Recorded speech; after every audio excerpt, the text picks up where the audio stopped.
will talk about 10 do and don't for an effective presentation. Firstly, do think about your key message first. Outline its supporting points and examples. Rehearse it loudly and time it. Only after these procedures should you start working on your slides. Remember that presentation needs to stand by itself. While the slides are for spicing, it's up to provide some visual experience.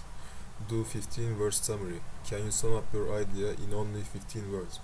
If not, reformulate it, try again until you manage to encapsulate the whole presentation in 15 words. This is a helpful technique used by outstanding public speakers. To browse a user-friendly presentation platform. The choice of presentation platform is quite large nowadays.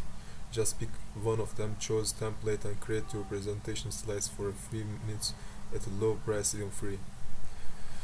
Do put yourself in the listener's shoes. When crafting your speech for the presentation, try to listen to it as if you are the audience. What piece of information is important to them?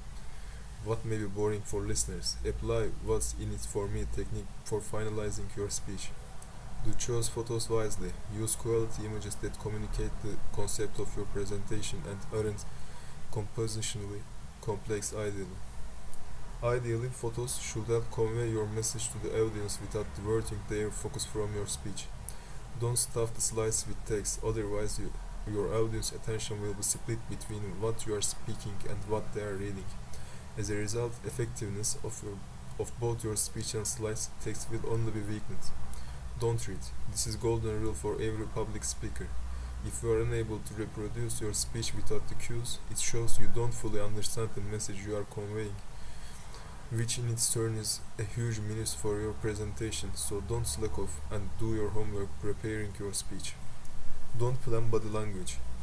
Be natural and relax with gestures. Their main function is to extend your message and reveal the emotion behind the topic of your presentation. The audience intuitively feels deliberate gestures and they don't match your other bodily signals. Don't apologize. Don't use apologize if you say don't know an answer to a question raised from the audience. It's totally okay to not know answer to all the questions. Also, don't say I am sorry for your nervousness. Remember, listeners often can't find your anxiety until you declare about it loudly.